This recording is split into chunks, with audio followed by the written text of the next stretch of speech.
Hello, everybody. Man, I just cannot wait to continue with our great Fantastic Four saga.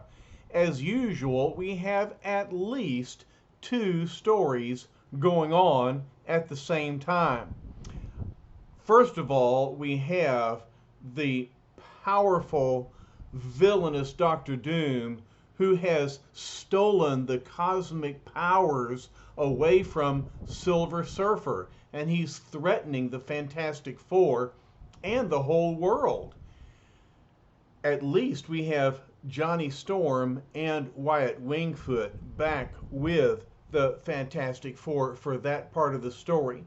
But we still have the Inhumans trapped inside the negative barrier that holds them captive. And so we will be switching back and forth between these two stories. In fact, the Inhuman story is the cover story. In this earth-shaking issue, the Inhumans break free. Wow, that'll be a great part of the story. But first, we've got to talk about Doctor Doom and Doomsday. And that's where we start. The fabulous FF come face to face with Doomsday.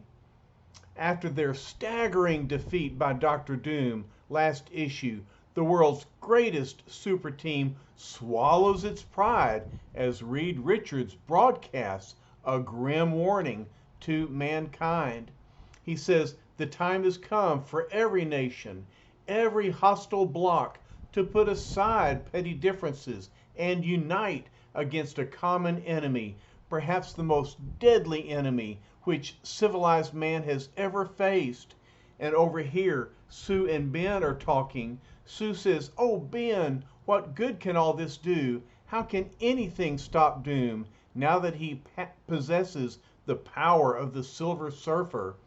Ben says, "I don't know, Susie gal, but like old Stretcho would say, as long as the guy still has a brain and some backbone, he ain't never beaten unless he wants to be." But Ben thinks it's going to take a lot more than that to get us out of this mess. Indeed, what a mess they're in. And so Reed Richards is broadcasting to the world. Moments later, after his worldwide public address, the sleepless, haggard Mr. Fantastic engages in a closed circuit, high policy dialogue with the Allied chiefs of staff. And one of the generals says, "Are you telling us we have to be concerned about this two-bit ruler of some postage stamp kingdom, Richards?" Richards says his kingdom is small, General, but his power is virtually limitless. Yes, Latveria is a very small country, but Doctor Doom has great power. He goes on, "This is no ordinary despot we face. Doctor Doom is the most dangerous man alive." "Okay, so he's dangerous. What are we supposed to do? Declare a state of war just on your say-so?" "Easy, General," says an advisor. "It takes a lot of courage for the leader of the FF to admit to the world that they're confused and worried. Even S.H.I.E.L.D. has offered any aid possible." "I'm not proposing war, General," answers Reed. "I'm trying to avert such a catastrophe. The Fantastic Four will try to solve this alone. I merely ask that you maintain your defenses. Keep constant vigil in case we fail." "All right, mister, we read you." And then he sends out an alert. "Alert all units, cancel all leaves, prepare Operation Buildup." Then, after the broadcast has been terminated, Reed says, "Look at me, Mr. Fantastic. What a monumental mockery that name is. All my powers, all my knowledge, and I'm totally helpless before the threat of Doctor Doom." "No, darling," says Sue, "you mustn't recriminate yourself that way. You've done all you could, all anyone could do." Ben says, "Nuts. All you need now is a crying towel. Come on, big man, shape up. You're always giving us that corny, stiff upper lip jazz. Now try swallowing some of it yourself. Get your hands off me, Ben. I said let go. And look, Ben grabs Mr. Fantastic and threatens him. Mr. Fantastic stretches his great body, trying to extricate himself from the thing. And Sue sees them fighting. Ben, Reed, don't, please. I warned you, Ben, says Mr. Fantastic. I can still handle a big ape like you anywhere and anytime. And I'll find a way to smash Doom also. One rotten setback isn't the whole war. And look, he takes his arm and slings it around and punches the thing. He says, Lego, you blasted human octopus. That's my pizza-eating arm. And so, man, they're struggling. But Reed walks off. He says, I'll be in my lab, and I don't want to be disturbed for anything. Do you hear? Not for anything. Sue, she catches on to what Ben was up to, and she whispers, Benjamin J. Grimm, you blue-eyed bluffer. You did that purposely to make him angry, to make him fight back. And it worked. Yeah, says Ben. I'm a regular helpful Hannah.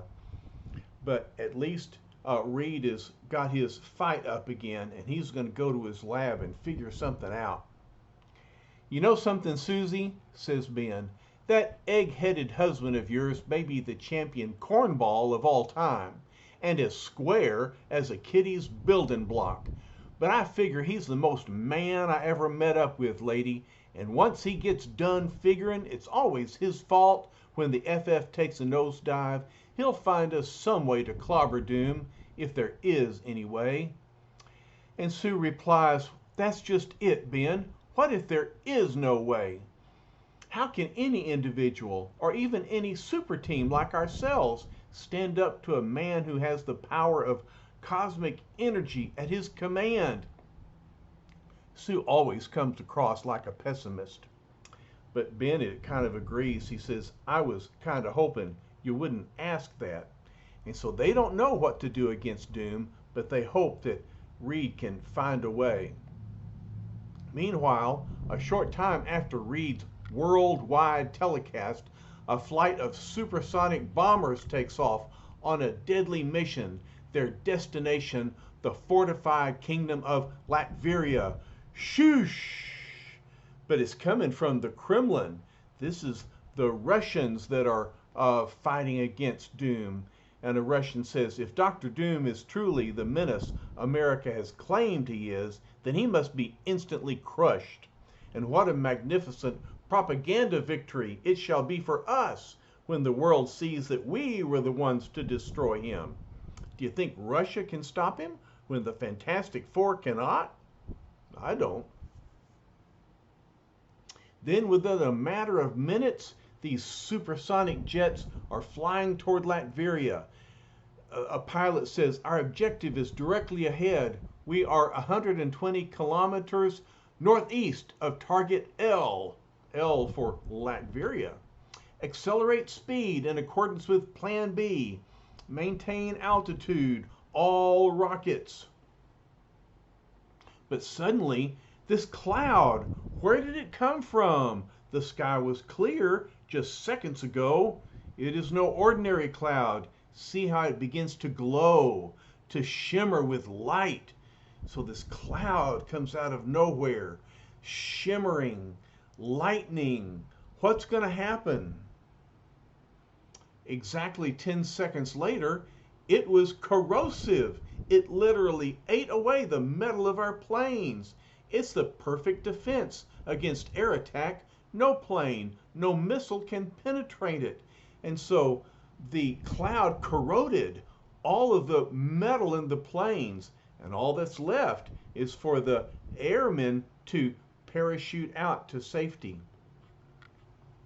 And from a nearby castle observatory, the absolute monarch of all he surveys chortles with humorless satisfaction. The pitiful, abysmal fools! Did they actually expect to find Doctor Doom unprepared? I could annihilate their entire Air Force at a whim, but I shall not do so yet. I am too powerful, too totally supreme to give vent to common anger. Such an emotion is for lesser beings. It is hardly suitable for one who is the master of the world. No, my dealings must be on a more cosmic scale. Is that not so, my fallen friend? He boasts to the Silver Surfer. What is this? The Silver Surfer chooses not to speak to the one who has befriended him?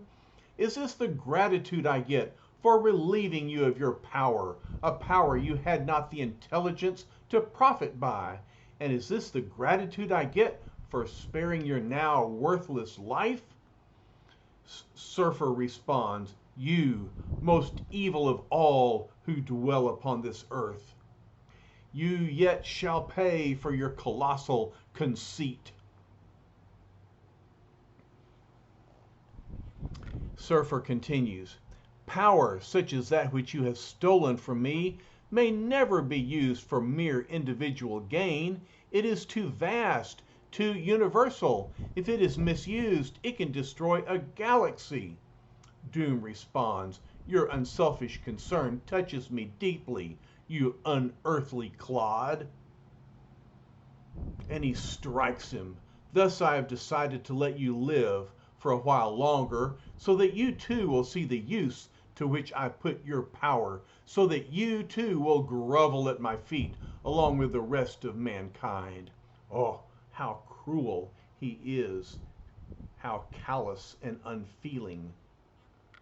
It availed you nothing, but in my hands the matchless, all-encompassing cosmic power shall enslave an entire planet, and after that, perhaps a universe as well. Never, says Surfer. It will not be. It must not be. Bah, says Doom. I have tarried with you long enough. My greatest task now lies before me.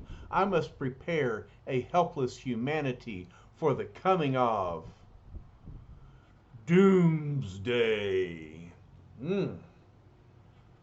Doomsday is coming, the day named for Doctor Doom. While on the other side of the Atlantic, we find the Fantastic Three. Ben says, hey, Stretch, we got something to tell you. Go away, he says. I'm working. Can't stop now. But, Sue says, you've been at it for hours without food, without rest. You can't keep driving yourself that way, my darling. I must, as he pores over his calculations. But we have a message for you, dear. Wyatt Wingfoot is calling on the portable Communitel. I can't talk now. Not now. Don't you understand? But it's about Johnny. Wyatt is worried about him. Johnny? Something's wrong with Johnny? Then seconds later, Reed speaks to Wyatt on a telecast. What is it? What happened to Johnny? Speak up, man. Wyatt answers, nothing has happened yet, Mr. Richards, but I'm afraid of what will happen. Johnny wants to tackle Dr. Doom on his own. He must be mad. It'll be suicide. Where is he? Bring him to the screen. I want to talk to him. But Wyatt answers, I can't, sir. We're out in the woods. He's been practicing his flame control and his speed. He's convinced that only he has the power to stand up to Doom. I just thought you ought to know, Mr. Richards. Johnny, wait, listen to me, cries Wyatt. I called your brother-in-law. He ordered you to stop. He says it's too dangerous. Maybe for him it is, but not for the Human Torch. My speed is great enough now to win over Doom's own reflexes, and I know just the way to prove it. I'll show that I can hit Doom before he gets a chance to even use his powers. It all depends upon using my flame like a blazing comet. There's a National Guard unit on maneuvers just over that next rise. I'll zoom past their automatic defenses before they know what happened. And the headstrong Human Torch is unaware that the maneuvers concern a top secret tryout of an amazing new solar beam gun. The soldiers say, "Look, that must be the drone missile we're supposed to blast out of the sky. And look, here he comes." They think it's a missile. It's faster than we expected, but we'll get it. It was supposed to be launched 10 minutes from now. They must have changed the timing to take us by surprise. Okay, Sam, it's right in range. Fire! What's going to happen to Johnny now? How about that? The blamed missile must be human. It put on an extra burst of speed at the last minute, and the solar beam missed it by a mile. Zzzt. So the solar beam was no match for the speed of the Human Torch. The Human Torch returns to Wyatt and says, "It worked, Wyatt. I can do it. Here, I can do it. I don't know what it was they fired at me, but it couldn't come near me.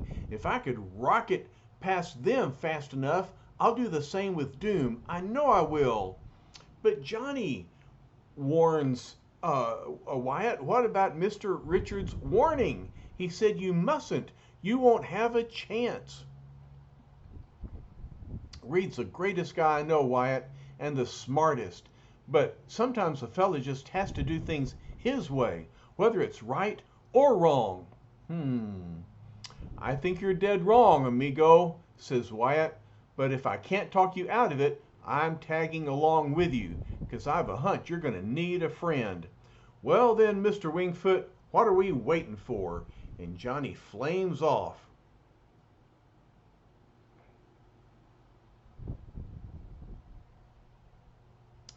Boy, zooms off in a fancy looking car. And I think it must be Wyatt's car. One good thing about all this, thinks Wyatt, at least Johnny's forgotten about Crystal and the other captured Inhumans. But then Johnny says, "I've got to beat Doom, Wyatt, and beat him fast, so that I return to the most important problem of my life, getting Crystal free of the invulnerable negative zone." And so Johnny hadn't forgotten about Crystal at all. And that's what Wingfoot thinks to himself. He says, "You'd better stick to trailblazing as a psychologist. You're a complete washout." All right. And so Wyatt is driving a Ferrari Dino V6 Berlinetta Special. Wow. Looks fancy to me. I love cars. Even as the Human Torch and his gallant Comanche companion prepare to head to Latveria, another event is taking place in one of Earth's most isolated areas as we turn our attention once more to the uncanny Inhumans. So here we are, we see the negative zone that's created a dome of impenetrable shield there in the hidden valley. And questions are being asked. Why have we all been summoned to the Great Square? An event of greatest importance must be at hand. Can it be that at long last, after all these fateful months, the mighty Black Bolt has found a way to free us? "Look," says one of the Inhumans, "Black Bolt himself now flies toward the square." "I knew it. A momentous announcement is in the offing. But who will deliver such an announcement? We all know Black Bolt is incapable of speaking. How magnificently he flies through the air. Truly, he is a king in every respect." "All hail Black Bolt! All hail the rightful ruler of the Inhumans!" And there goes Black Bolt, soaring through the sky above the Inhumans' city. So long as Black Bolt lives, we will never despair, never abandon hope. But then someone says, "Let there be silence among us. We must study our monarch's every gesture. We must be alert to any sign he may give us." Then, alighting atop the tallest tower in the land, the silent, stately monarch elevates his arms in a gesture which is unmistakable to his wide-eyed subjects. They say, Black Bolt takes the stance which denotes impending disaster. We dare not avert our eyes. We must be attentive to every signal, every silent command. Only the gravest crisis could occasion such actions. What danger is upon us? See, he points to the shelters deep beneath the core of the city. He does so for our protection. We must hasten there at once. Whatever the menace, Black Bolt shall save us all. Medusa, cries Crystal, tell me, what does Black Bolt plan to do? Surely you must know, my sister. Do not stop, answers Medusa. Keep running for the shelter.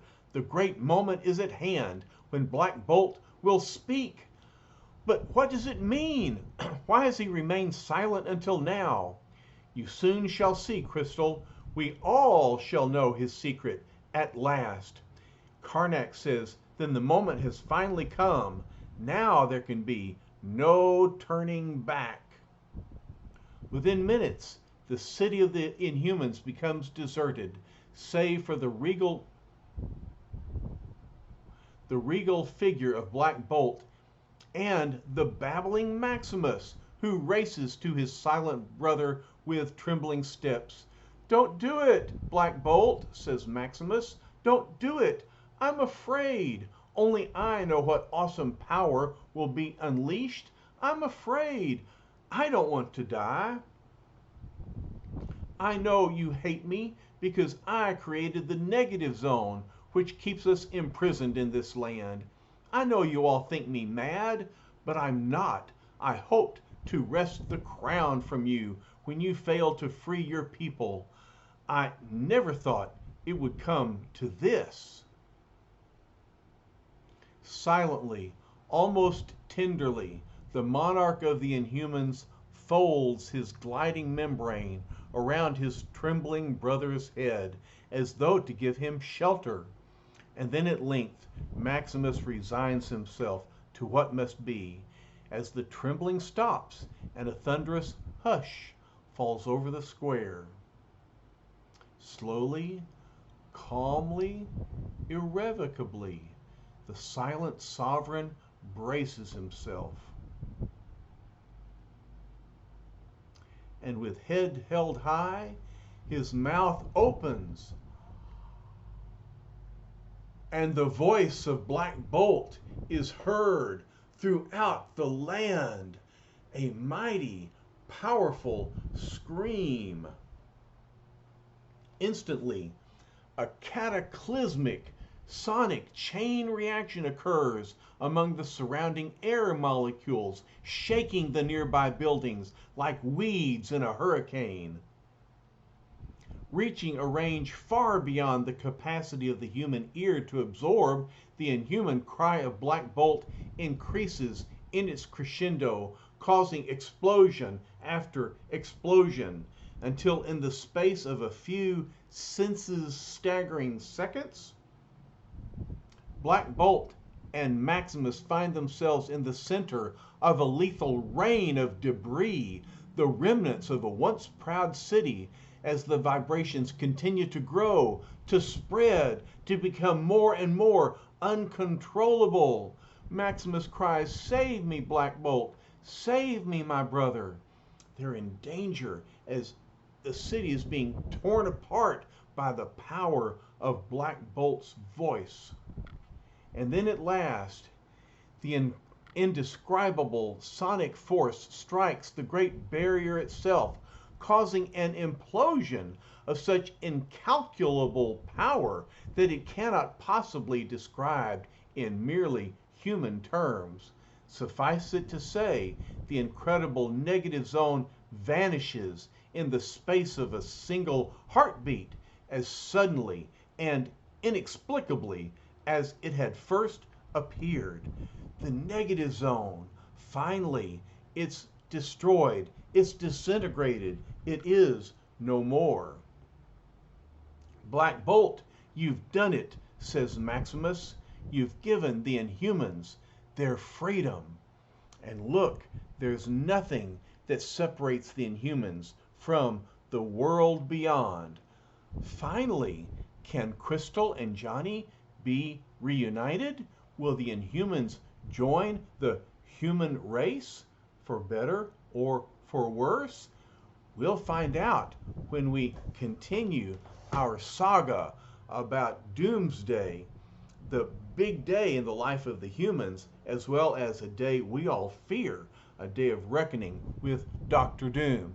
All right, y'all, we are making good progress through our saga. Y'all hang on, we still have several more stories to go. I hope you're having a good time. I certainly am. I love you all, and I'll talk to you later. Bye-bye.